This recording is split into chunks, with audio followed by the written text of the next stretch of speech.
Rhea 9. Communism, the nostalgia. Um, what I'm doing here is I'm thinking back about what happened, and if possible, record some bits and ends that might have some interest for a grandson or whoever. Uh, Eventually, as Manuel says in 40 Towers. Funny series, by the way, recommended. John Cleese, Magisterial. Um, so, looking back, one feels nostalgia and a longing for days of youth and childhood sometimes, but not for the terror of communism. I'm shocked when people uh, regret the communist days and even the stupid, damn,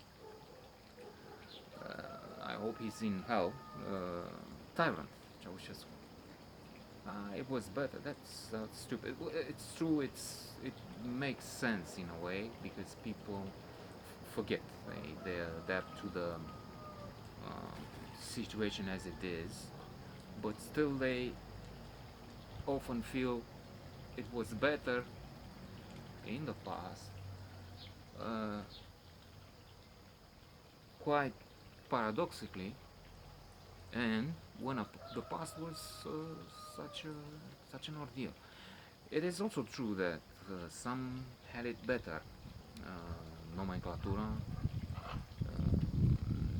some of the Securitate guys who became rich at the end of the communist regime entering in the new one. But in my case, I remember the good things of childhood and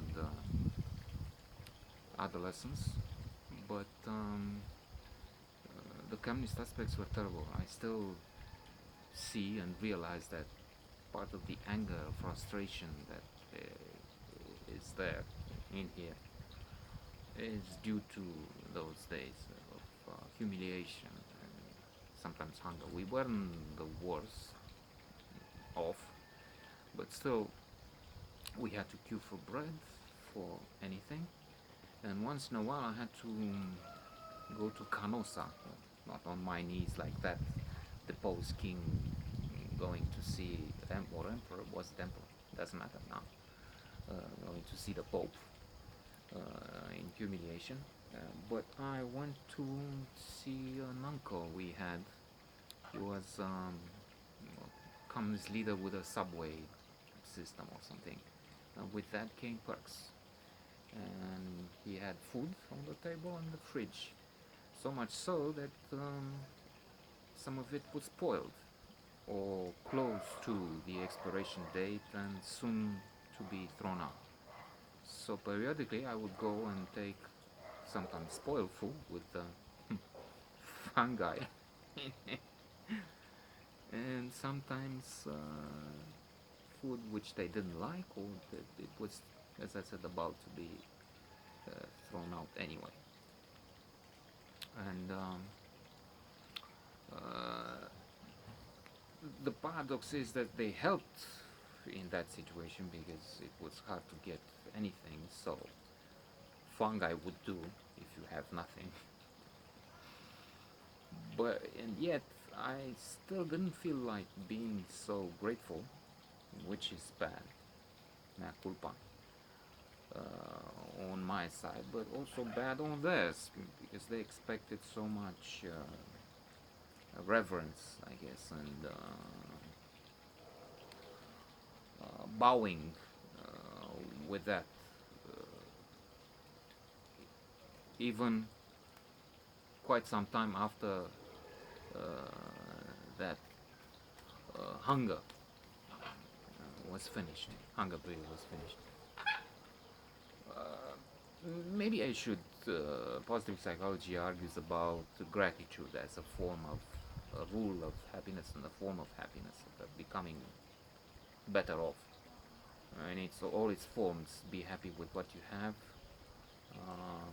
Be grateful for what you have. Write letters of gratitude to people you forgot to, didn't mention. didn't think needed. And one other rule is forgiveness. Maybe these would be coupled here, and I forgive. I forgive my humiliation and express my gratitude for those guys who helped us through the famine induced by the commies. One is dead, Victor. May God rest him in peace. Rest him in peace, or whatever I say. I'm still looking for the answer. I'm still sort of a dynamic atheist. Now, and I read something about Jesus, and then I like the idea. So it's also the wager of Pascal, which is interesting. He said, well, it's you have to take this like a bet.